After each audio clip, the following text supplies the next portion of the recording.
And I'm so proud to be here today to welcome the Speaker of the House, Nancy Pelosi, during her first ever visit to the South Puget Sound to highlight the IIJA and projects it can help support. So we're going to get started here because I have a lot of speakers. And I first want to welcome my longtime friend, Puyallup Tribe Chairman Bill Sterud, to give a land acknowledgement and provide some remarks on this project's significance to the Puyallup people. Bill? Bill.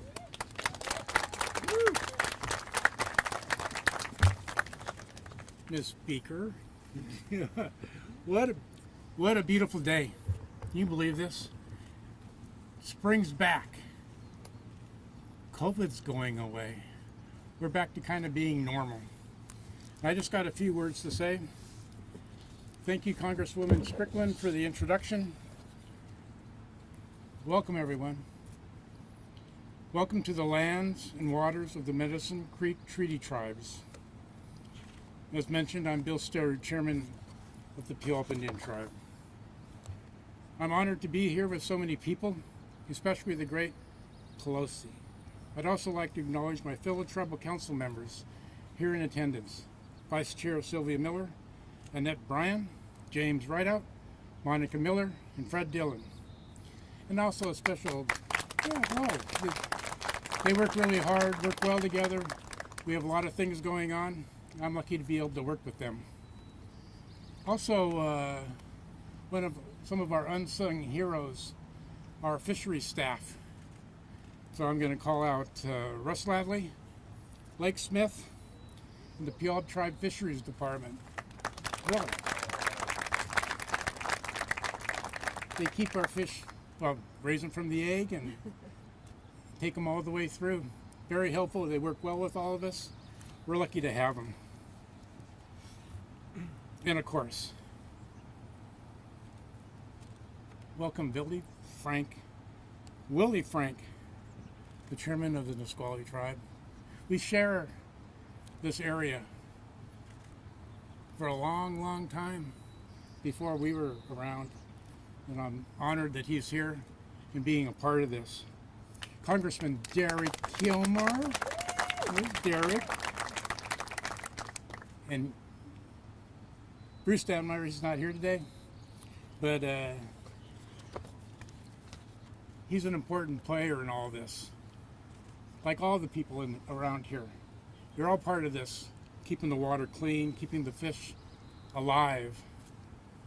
These lands and waters were once pristine. They sustained our people and our culture. Since time immemorial, the Puyallup tribe has been the stewards of these lands, along with the Nisqually, our partners in all of this. Over 200 years, these lands have been stolen and polluted. Rivers and creeks are barren because of dams and blockages. The Puyallup tribe owns less than 7% of its original 19,000 acres. That's why we're reclaiming our lands and promoting important projects like the Chambers Creek dam removal and restoration project that are so important to the tribes.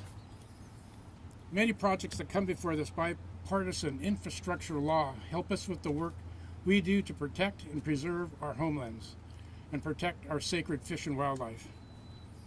Chambers Bay is the largest bay between the Nisqually River and the Puyallup River. The dam was built over 100 years ago, and for the past 20 years has served no purpose to communities or to wildlife. It is 12 feet high and cuts off 40% of the shoreline habitat that existed before. There are significant structural concerns with cracks and corrosion because no person or entity has conducted maintenance in over 20 years. This dam is a barrier to upstream salmon migration. The fish ladder located on both sides are hardly effective and do not meet modern day fish passage standards. But today is a great day. A tremendous opportunity exists here for restoring salmon migration routes and shoreline ecosystems. And before I finally close, there's a lot of people that put a lot of hard work into this. Tribal, non-tribal, government, state. And I know you guys work really hard. There's a lot of issues facing us, and I just want to thank you for sharing this moment with me. Thank you.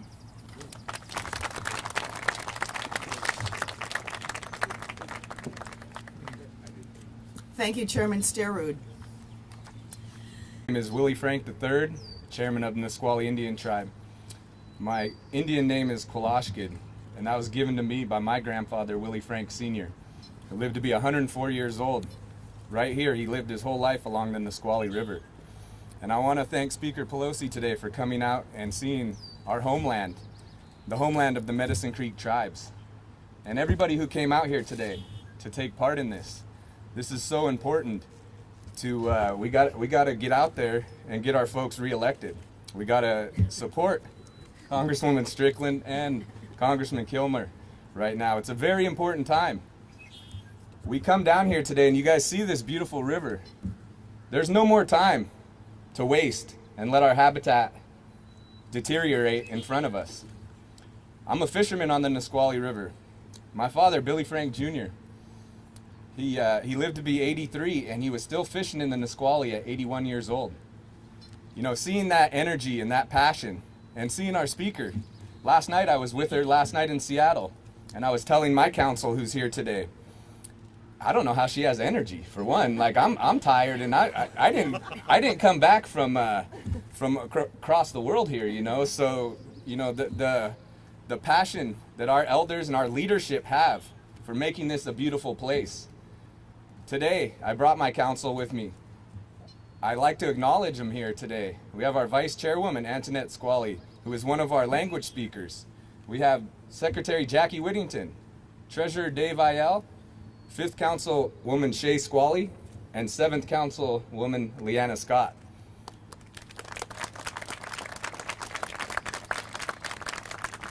And I want to acknowledge the Puyallup tribe, the Squaxin Island tribe, as well as the Muckleshoot tribe, our traditional UNA here on this river.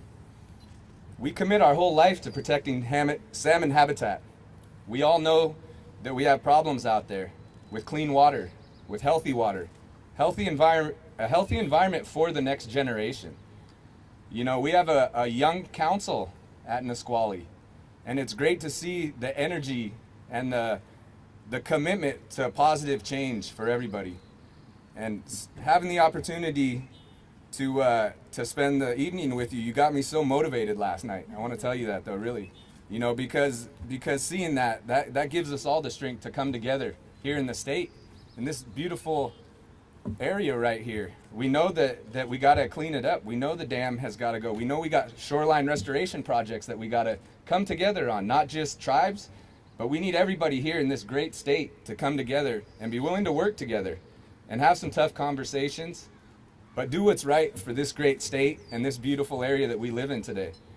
Before I go, my grandfather, he used to say, Nisqually Indians lived in paradise before the white man came. Well, we're all here together now. We're not going anywhere. The Nisqually tribe, all of our different city, counties, everybody, we're here together. You know, I want to get back to that paradise one day.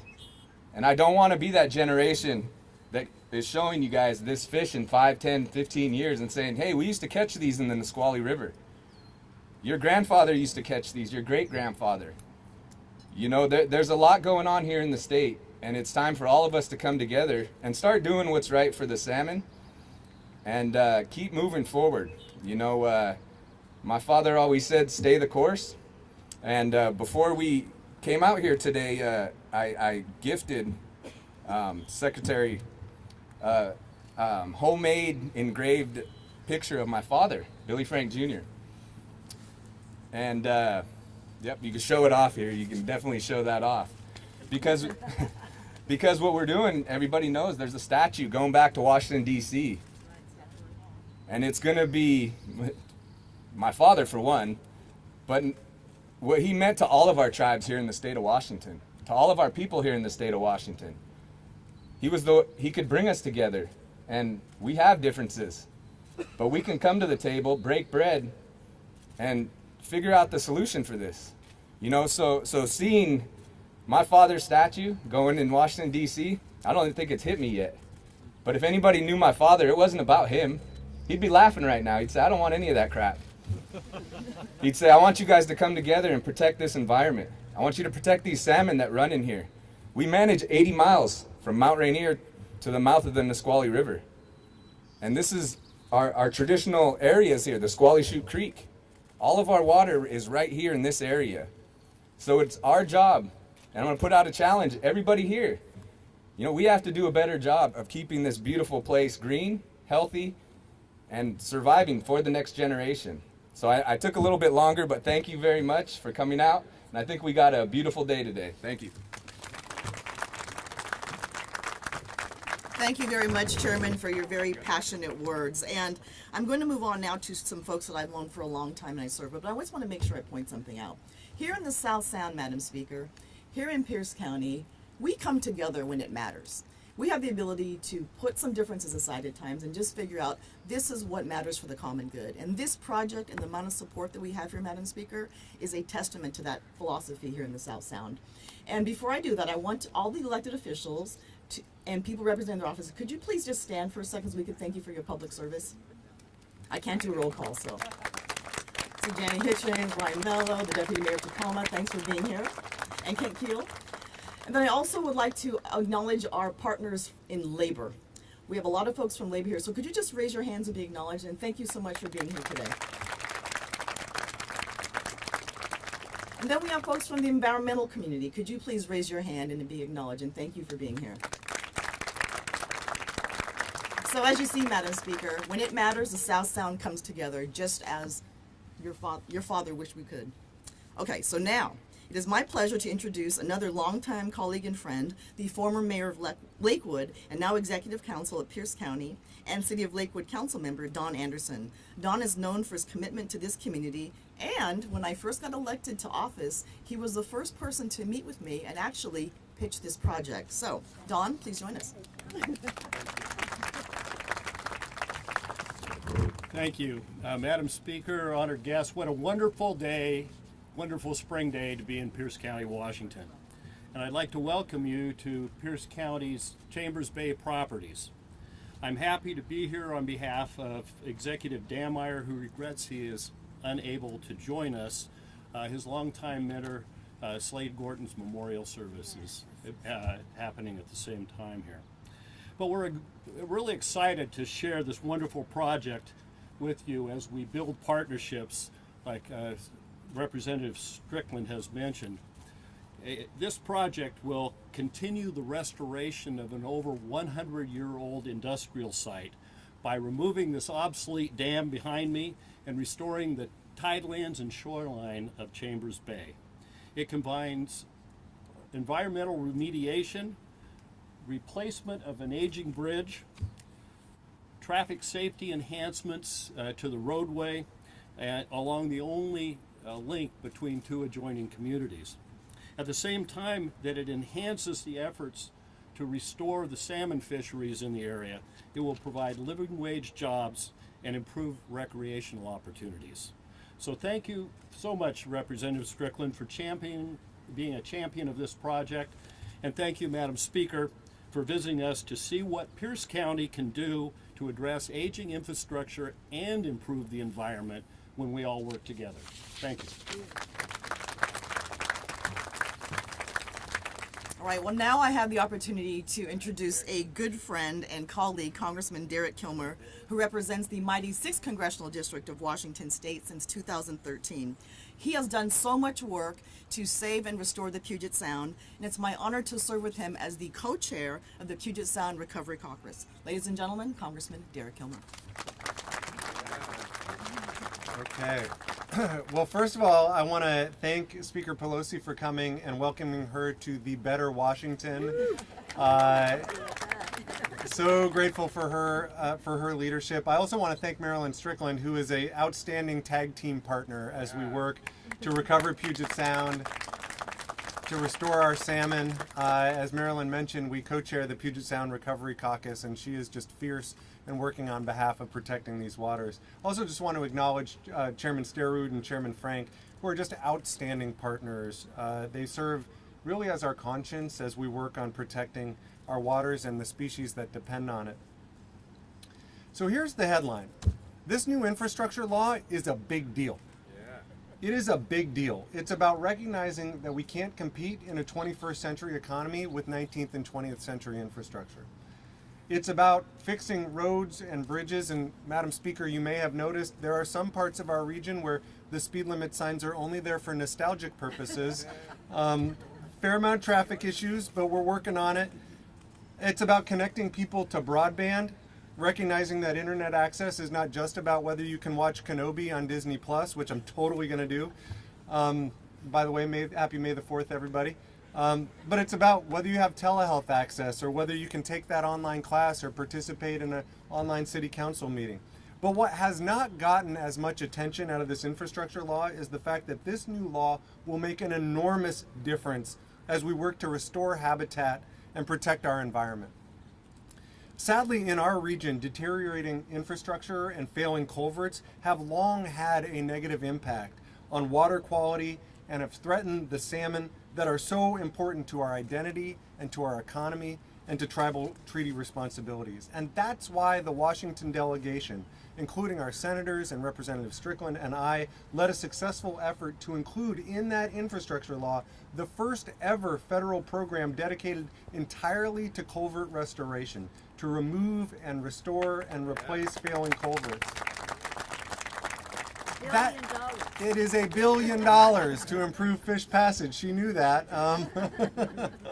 But listen, that's not all. This new law also includes record funding for restoring Puget Sound, to recover habitat, to move forward important projects like this. We know how much Puget Sound means to our state, to our economy with fishing and shellfish harvesting and maritime jobs. But there are 19 federally recognized tribes that have made Puget Sound their home since time immemorial, including 17 with treaty rights to harvest fish and shellfish. So restoring these waters, recovering these salmon is about fulfilling those obligations. It's about environmental justice. And it's about ensuring that the next generation, including my two kiddos, can dig for clams and go fishing and appreciate this treasure. Now, I find myself wishing that we could go back in time and tell prior generations not to destroy habitat or cut off salmon runs or to block fish passage. But we can't do that. And while the best time to address these issues may have been decades ago, the next best time to address these issues is today, right now. And that is why Congresswoman Strickland and Speaker Pelosi and I are leading the Puget Sound Recovery Caucus. It's why we are promoting projects like this, and it's why this infrastructure law matters. So thanks so much for being here, everybody.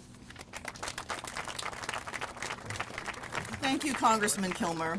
So as you all have heard today, this entire estuary, the Puget Sound and infrastructure running through it, is in need of restoration. And the Puget Sound itself is 100 miles. It extends from the northern tip of Washington State down here to the southern part in Olympia. And this is the largest estuary in the United States by volume. Bet you didn't know that. And as you know, it's an economic driver of our region. It supports jobs, trade, treaty rights, and so much more. And the Chambers Creek Bridge and dam removal are examples of how these infrastructure dollars have a wide-ranging impact. As mentioned earlier, this is about the environment. This is about tribal treaty rights. This is about good family wage union jobs. This is about making sure that we keep the beauty that makes this place so incredibly special. And by the way, this is a national security issue.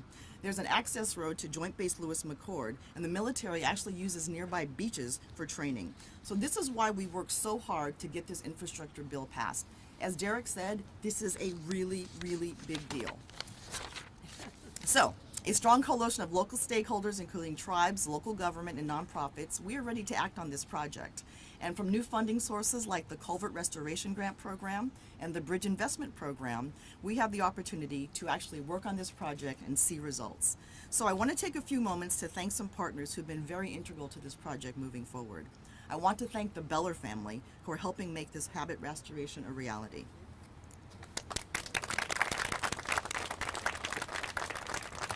I want to thank my friend Senator Maria Cantwell, who couldn't be here today, but she has been a consistent stalwart of investing in the Puget Sound and doing her part to keep it healthy and to restore fish habitat. Woo.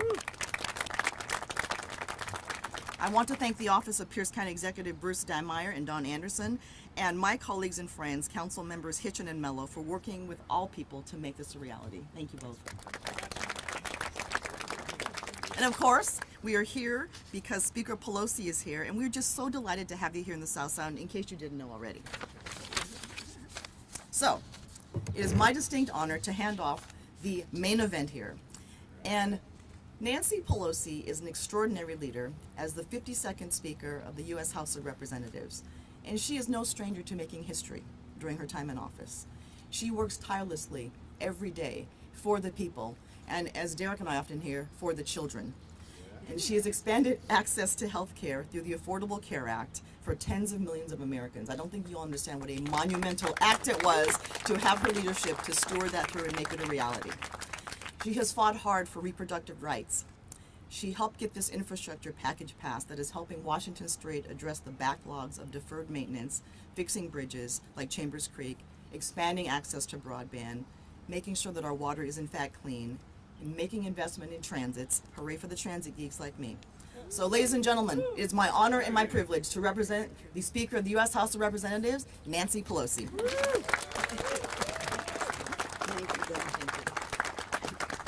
Thank you so much, Congresswoman Strickland, for your invitation to be here, for your leadership in the Congress on so many subjects, and for your kind introduction. It's an honor to be here with you, with Chairman Sturd. I thought you were going to do a prayer, so I'm taking the words that you said earlier as a prayer. Yeah. That was beautiful because he called us to action and established values and priorities in his comments. Willie Frank III, thank you so much for this. And can you imagine how exciting it's going to be to have a statue to his father in the capital of the United States? It's going to be so great. Thank you to the state of Washington for making that possible, because you decide who represents you in the Congress, but also in the Statuary Hall. Don Anderson, thank you so much for making this bipartisan. The bill is bipartisan. It's the bipartisan infrastructure bill. Thank you for making the implementation of it and the acknowledgement of it bipartisan as well today. Representative Kilmer, I'll talk more about about them, but thank you for your relentless, persistent, dissatisfied, and constant advocacy for Puget Sound, and I know that you and Congresswoman Strickland are the co-chairs of the Puget Sound. We'll talk more as we go forward on that. Here's the thing, though, that I was keeping it with me. I want you to know I have my fish too that I received last night, right, from Tulalip. yeah, The Tulalip tribe. Tulalip last tribe. night. Yes. Yep. So here's the thing: when we have long overdue needed, for a long time needed an infrastructure bill. The fact that it's bipartisan is so positive for us because it's always been bipartisan. Over time, forever when we did an infrastructure bill, it was always bipartisan. So with the President Biden's leadership to say we're going big with this bill. Now, he had in his value system of all of this that it would have environmental justice and respect for indigenous rights and all the rest as part of the bill. He has a 40% justice piece in the bill, so that people who are concerned about all the infrastructure they built before, divided my neighborhood, we're still living with the concept. We said, no, that's not what this is. This is not about dividing. This is about uniting. This is about uniting. And I might just want to say that in terms of the state of Washington, the bill is very appropriately generous. $5.3 billion to fix roads and bridges, some of which will be part of this. $1.9 billion to upgrade public transit. $71 million for electric vehicle charging stations. Again, the bigger bill has $13 billion to help tribal communities. Now, let me just say, when we said we were going to do an infrastructure bill, we said to Indian country, we want you at this table on the very first day. We don't want to present you with something and say, what do you think of this? And oh, it's too late to make any changes. We needed them to be there the very first day because they have been keepers of the land, whether it's water rights or whatever, or sacred grounds and all the rest. We wanted to be in front of all of that when we wrote the bill. So it's no coincidence that you are here, both of you, both of your tribes, here today, telling us the story of the history of it all and how it will be enhanced as we go forward. But I do have to salute President Biden for insisting from the start that that would be the way we would go down this path. So again, we talk about the natural beauty of the South Sound. We talk about Chamber Creek. I know it has a more official name, but Chambers Creek. And it's really very exciting to be here. I mean, I'm 11 hours ahead of you all, or behind, I'm not sure which, but it's 11 hours difference.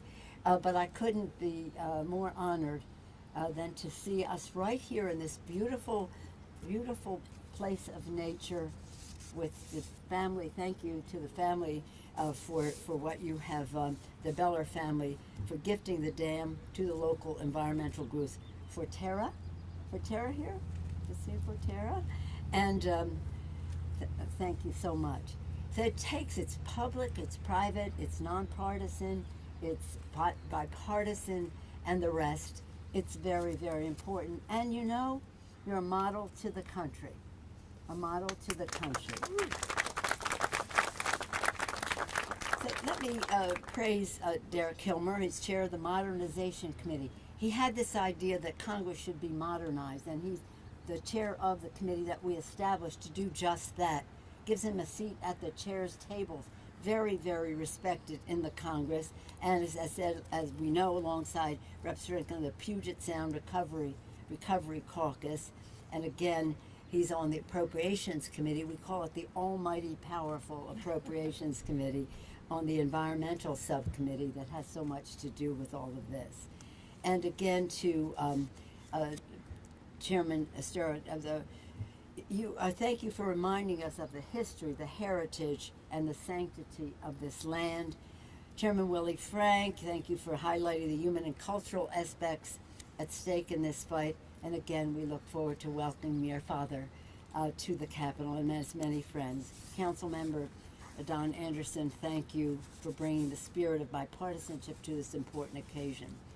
This remarkable backdrop reminds us of America's collective obligation to care for nature's life-giving wonders. The health and livelihood of working families depend on good stewardship.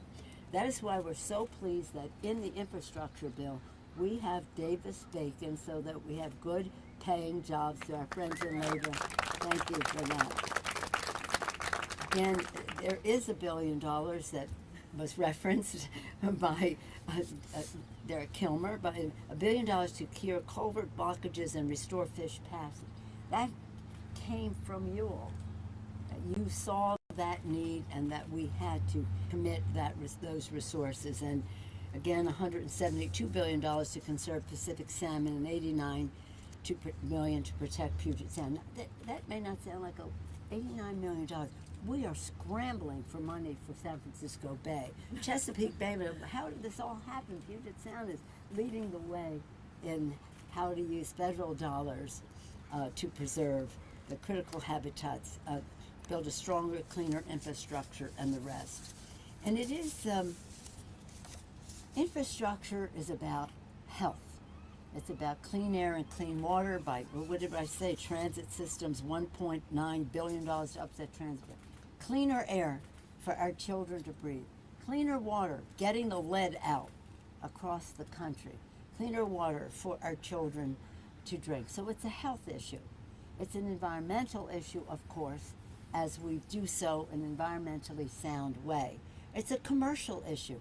How we get product to market, to and from market in a way that promotes commerce.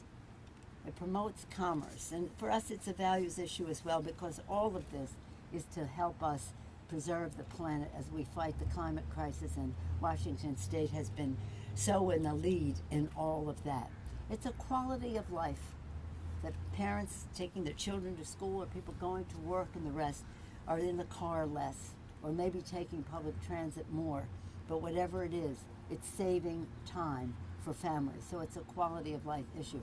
It's very, very important. The first infrastructure bill was introduced by President Thomas Jefferson over 200 years ago. It was to build the infrastructure, the Erie Canal, Cumberland Road, to build into the new country, the Louisiana Purchase, the Lewis and Clark expedition. 100 years later, in honor of the 100th year anniversary, Teddy Roosevelt did his infrastructure bill. It was called the National Park Service, establishing that in a way and recognizing that this infrastructure bill combines all of that and takes us beautifully in the future, again, with environmental justice, with commercial success, with respect for the cultural heritage of it all. So I think you've captured it all right here today. It's exciting to be here with it, with all of you as we do this. And it's now my privilege again to yield back to a respected voice in that. The former mayor, and there are mayors here today, are there? Mayors, thank you for being here. Okay.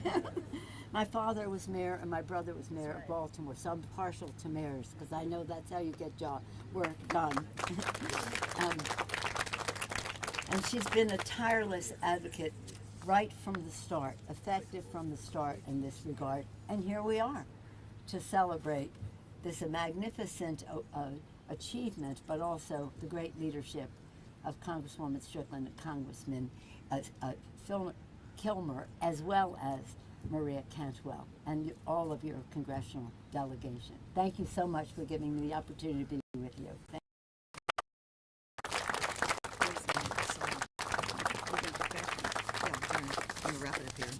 So I'm going to wrap things up, and I just want to say one thing. Every person who's here today, we all want the same for this nation. We want a nation that is safe, that is just, and that is secure. This project is one example of living up to those ideals. And every day when we're in Congress, we are fighting hard to make sure that our policies and our proposals and how we spend money live up to that idea of a nation that is safe, just, and secure. And that is something that we should be able to agree upon in a bipartisan manner. So thank you, Madam Speaker, for being here today. I think we're going to open up to Q&A. So thanks everyone for being here today, and we will open up the questions. Speaker, Madam Speaker, with all due respect to the issue at hand, and I'm sorry, Congresswoman. Man, Chris. Chris, with all due respect to the issue at hand, why don't we save your question until we deal with some of the questions at hand? But with all due respect, Speaker, you just got off apparently a long flight from Ukraine. You are the highest ranking person in the administration in the United States government that has been there in the war zone. Does your perspective change in any way after you've been on the ground?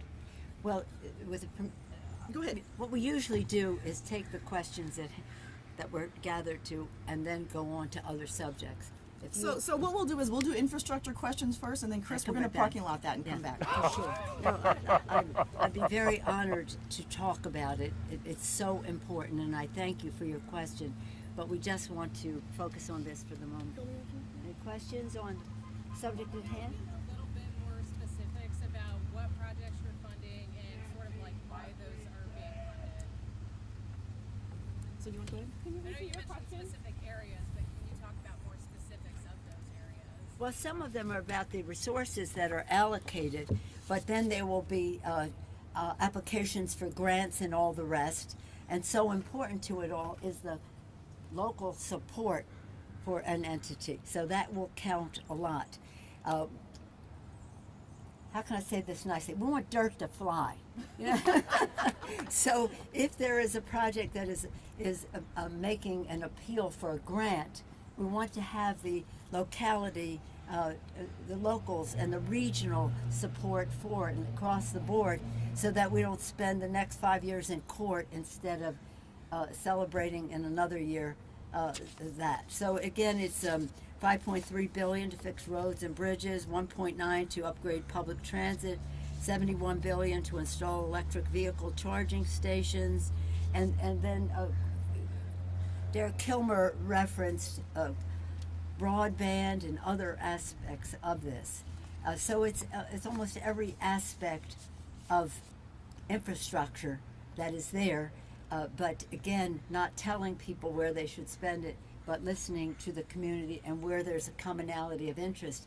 And on that score, I'll yield to the locals to say what some of their priorities might be. Yeah, no, thank you for that question. And so this is a 5-year program, and the money will come directly to the state. There'll be various grant programs, but we're really going to respect the local communities to tell us where they want to spend the money. And we talk about projects that are shovel ready, but also too, for me, it's a term about shovel worthiness. And so let's make sure that these projects have regional impact, but let's respect what the local communities tell us they want. And this is a good example of that. Don Anderson came to me in 2021 and said, I got this project about removing a dam. I said, you want to remove a dam, really?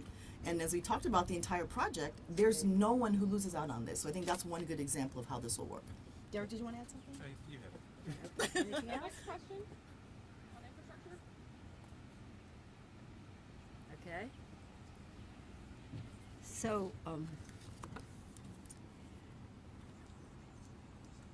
before we went in to see the President of Ukraine, we had a prayerful moment among those of us who were privileged to be on that visit, each according to his own faith tradition, because for us it was a very solemn occasion. To be the highest ranking, but others on the trip very high ranking as well, to go see the president of a country that was under siege.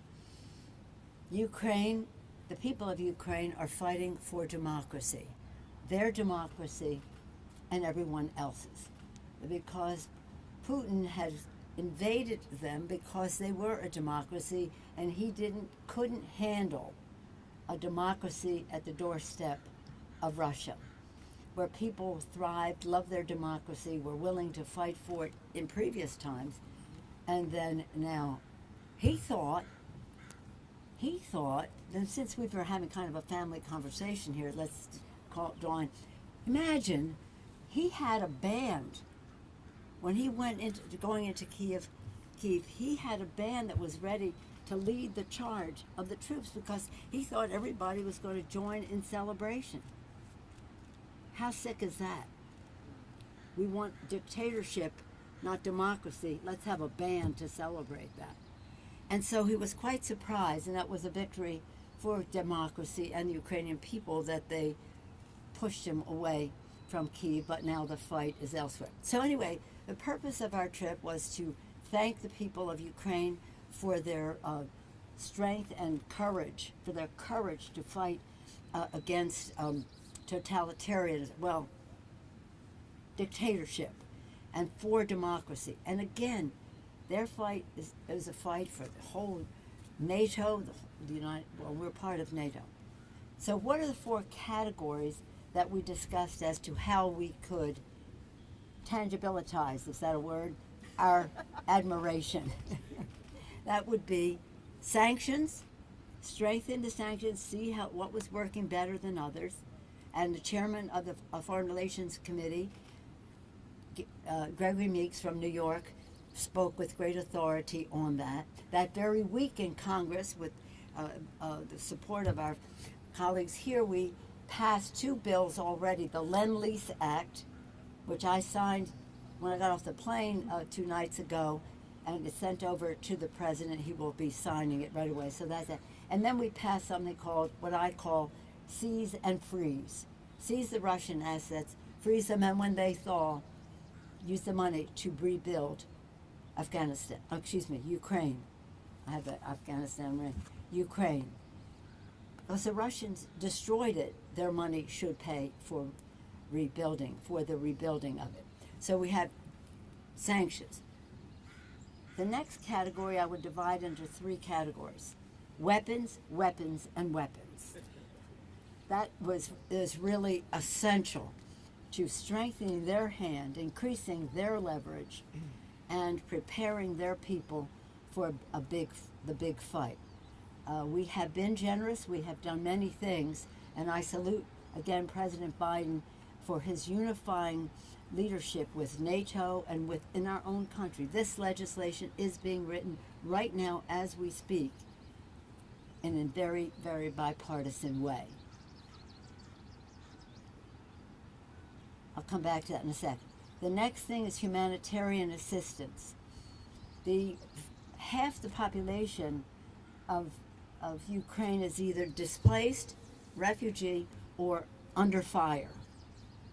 Under fire. They need food, they need water, they need so many things. And we have been generous, as so have the NATO countries. After what we went to,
when he greeted us on the street, I was surprised because I was going right in the building, and they said, no, he's greeting you outside. And I felt as if I were visiting Washington crossing the Delaware, because he was so brave, and this was so timely and so critical. And so when you say, did you have any difference of opinion coming back? Well, this is what we suspected. This is why we went. And this was the confirmation that we received. The courage is boundless. The bravery and the courage just to fight them, but the bravery among the troops, the Ukrainian people, so courageous, but the troops so brave to go in to the fight. The success that they are having has made us all very proud that America was playing such a leading role in all of it. We saw that our confidence was well placed, and we were just overwhelmed, I think, with the presentation of the President of Ukraine.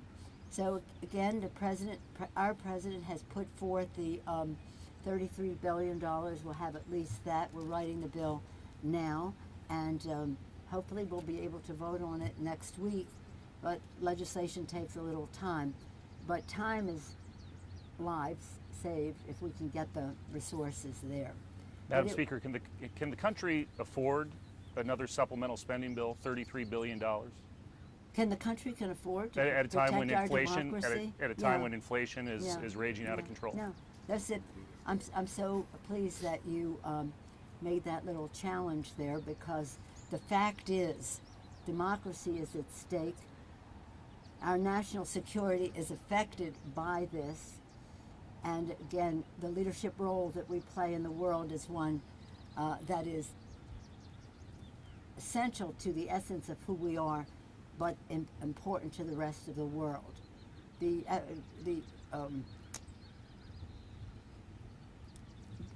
question you asked, can we afford it? We can't afford not to do it. We can't afford not to do it. That's true. And American people support that in large numbers. Large numbers, 2 to 3 to 1, support that we should be helping them, and by the same numbers that we should not go in. So they're fighting a fight for all of us. In terms of inflation, well, the Putin tax at the pump has contributed. I'm not saying the whole increase in the price at the pump is Putin, but a large part of it is. When you have narrower supply, you have higher prices. That's just the way it is. But the president has released, in order to increase the supply, released oil from the SPRO, and he has. We have, in the leadership of Maria Cantwell, she has been a real champion in writing the bill and in the lead on some of the manipulation that the oil companies are engaged in that keeps the price of oil up. So we have to deal with some of these issues for the ongoing, not just for the moment, but at the moment they are urgent. And some of our inflation springs to the fact that President Biden, under his leadership and the Congress of the United States and the private sector, cut unemployment in half. 8 million jobs, a record number of jobs, more than in generations, created in 1 year. So when unemployment goes down, cut in half, inflation goes up. It doesn't mean we welcome it. It means that we have to deal with it. And when you're talking about oil prices, you're talking about food prices. And the impact on agriculture of the cost of fertilizer and fuel and all the rest raises the price at the kitchen table. The kitchen table is what we are all about. What are the concerns of America's working families, whether it's the cost of prescription drugs, of insulin and other prescription drugs, whether it's the cost of their food on the table, price at the pump, and all of that. That's the fight that we make. But we don't say we can't afford to honor our oath to protect and defend the American people because we have other priorities, like tax cuts at the high end or something. But anyway, not to get into that. So anyway, no, we'll have very strong bipartisan support for this legislation, and we're very proud of that. And the Democrats and Republicans are working together to write the bill right now. Yeah. Sorry, 1 second. Yeah, go ahead, Nicole, go ahead. I just want to invite my colleagues if they wanted to say anything about the Ukraine or any of that. From what I've seen, I was not the highest ranking person, or did I go there, but I think one thing that's been very apparent is the resolve of the Ukrainian people, and the fact that Vladimir Putin thought he was going to divide NATO, and this shows that he's in a bubble, and what he did was strengthen NATO. You have countries who want to become part of NATO, and so I think it had the opposite effect of what he thought it would happen, Chris. And as the speaker mentioned earlier, the price of inaction is going to put democracy in jeopardy. We're fighting for democracy around the world right now, and that's a really big deal. And then as far as inflation goes, this is not unique to the U.S. This is happening around the world because the global supply chain has been affected by what's happening in Russia. So the high prices you see, that's happening everywhere. It's not unique to the U.S. But as mentioned earlier, unemployment is down. Wages are up. That's a good problem to have. But we're going to do what we can to get through this because it's not easy for families, and we're very, very aware of that. I'll just add, it's not just NATO that's been united. Most of Congress has been united in taking action to support Ukraine. Whether we're talking about ending importation of oil and gas from Russia, whether we're talking about these sanctions, including the bills we just passed last week, thankfully you've seen strong support from both Democrats and Republicans to stand up for democracy. And stop purchasing Russian oil, which again lowers the supply, raises the price. But it is. Let me just share this one thing with you that, as I said, I have this ring from the women in Afghanistan. The plight of women in all of these situations is a barometer of the cruelty and the cowardice of somebody like a Putin who goes in and has his troops raping little girls, 11 years old, again and again and again in front of their parents and grandparents. raping their moms in front of the children, and then taking the children off to Russia, away from where they have lived, just kidnapping the children. This is what is happening to women and girls and civilians in Russia. It's such an act of cowardice on the part of, as I mentioned earlier, on the part of Putin. If you want to fight a fight, but don't go after the civilians and think that you're some kind of a promoter of equality. He brought in a band to celebrate the takeover of Ukraine, thinking that people would cheer them on. Instead, they're fighting for freedom, and we have a responsibility to join in that fight for freedom. And overwhelming, the American people have been so very positive about it, and in a bipartisan way in Congress. Madam Speaker, I appreciate your insight on that. Would you mind talking about? We can't hear you. I'm so sorry. Madam Speaker, would you please weigh in on Roe v. Wade? I know Yeah. that you gave a statement yesterday. I was Yeah. hoping you could talk about 2 points: one, respect for women, and two, the ramifications in the event that this is overturned. Yes. Well, thank you for asking. When I came back the night before last, we landed the night before last in Washington, D.C., and I came here the next morning. But when we landed there, to the horror of the Supreme Court draft of a decision that was an assault on women, lack of respect for women and their judgment, but it did violence not only to women, but to the Constitution of the United States. In case you haven't read the draft, it's a situation where they mock the former Chief Justice when Roe v. Wade was decided nearly 50 years ago. They mock it. They say privacy, they undermine it as a value in the Constitution. Precedent, forget about it. Even though this bill, a decision nearly 50 years ago has been reaffirmed one form or another 14 times by precedent in the court, which they all said they supported. So what I'm saying to people is keep your eye on this, the substance of it. The press, likes to say, well, there are two things here.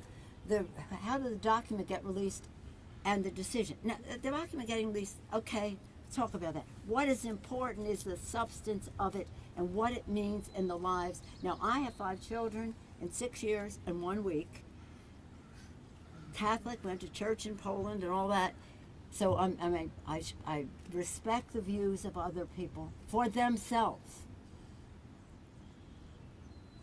I don't think they have any business telling women how they should deal with their own reproductive freedom and rights. And we already in the House, Mr. Kilmer and Congressman Kilmer, Congresswoman Strickland, were part of our voting to codify Roe v. Wade. We've done that months ago. We did it when the Texans did their thing about say freedom of choice, and at the same time licensing vigilantes to go after people who might exercise their own decision making. So with that, and then the court practically giving it an imprimatur, the Supreme Court. So we passed the bill months ago, and now we have to pass it in the Senate. And in order to pass it in the Senate, we have to win the election in November, so that we have a couple more senators who would be willing to set aside the 60 vote requirement, so that 51 votes can do it for us, unless we can get some Republicans to support it. The 2 Republican senators who have spoken out, Senator Murkowski and Senator Collins, voted against this bill when it went over to the Senate. They may have their own bill. We're eager to see. We're welcomed. We want it all to be bipartisan. But this is an assault on privacy. Who knows what's next? Who knows what's next? Marriage equality? There's so many things that are rooted in privacy in the Constitution that they could go after now. It's really appalling. And so let's not, people say, well, we should enlarge the court, we should do this. Maybe. But right now, we just have to keep our eye on the ball. This is what they're doing. This is what it means to you. And overwhelmingly, the American people, at least 2-1, have said they want Roe v. Wade to be retained, and they oppose overturning it. So I thank you for the question. As a mother of 5 in 6 years and 1 week, I was like, what makes you think that is any of your business, you 9 people, or 5 of you, or how many of it is over there, including the Congress of the United States? So let's do what is right, what is in our Constitution, what is in our precedent, what honors privacy, which respects women, and just keep our eye on the ball, on the substance of it, because I'm going to tell you something. This is going to hurt low-income and minority women so fiercely. And that's part of their agenda. They do that every day anyway. But forgive me. I'm going into another subject here. I wish we could have all the bipartisanship in the world on this subject. Yes, ma'am. Thank you. We have one last question. We have one question. Madam Speaker, just to follow up on that, can you tell us, does this fundamentally change the dynamic of Well, I think women will remember in November. Yeah. But I never, we're having a bipartisan moment here, but just in a matter of civics, I never had any intention of the Democrats not retaining the majority in November. I just left an event for Kim Schreier. Her election is very important to the Congress, not as a number, not about quantity, but about the quality of her leadership in the Congress, the quality of the leadership of their Washington State delegation, House and Senate. And no, I never. So when people say, oh, history says, oh, I don't care about history. We're talking about the future. We are talking about the future. So we will mobilize, we'll own the ground, getting out our vote, inspired by what we're doing for the American people at their kitchen table needs, as well as having the resources necessary to do that. The most important part, though, is the quality of the candidate, of the members of Congress and of the candidates, and we're very proud of our members and also those who will add to it. So, yeah, but in terms of a difference that this might make, I think it will make a difference. I wish it weren't. I wish it weren't partisan. This shouldn't even be a political issue. Mexico, Ireland, Italy, all open the doors for women to have freedom of choice, and they're all Catholic countries. Why this should be a political issue is most unfortunate. But in any event, getting back to where we are today, in a bipartisan way, to promote commerce, to clean up the air, to improve the quality of life, to respect the cultural heritage of it all, to do so in a way that creates good paying jobs as we protect the environment, as we protect our planet for the children. Thank you.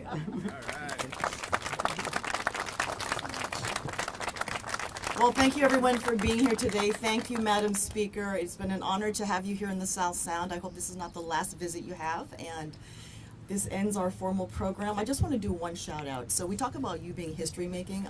The Washington State Speaker of the House, Lori Jenkins, a good friend of mine, is here. Lori, would you please be recognized? The history maker herself. And this has a lot of say in what happens with the fact that Washington State will allow you to have reproductive freedom, regardless of what happens at the federal level. And Lori has been very instrumental in that. So Lori, thank you so much for your voice and your fight in all of this. We love you. Thank you, Laurie, and thank you to Governor Inslee for his leadership in all of this as well. But it's an honor to have you here, Madam Speaker. Thank you. All right. What are we doing now? Okay, photos. Okay. So we're gonna do some photos. You know, everyone. You guys are the bosses. Where do you guys? Well, we want to post for a photo.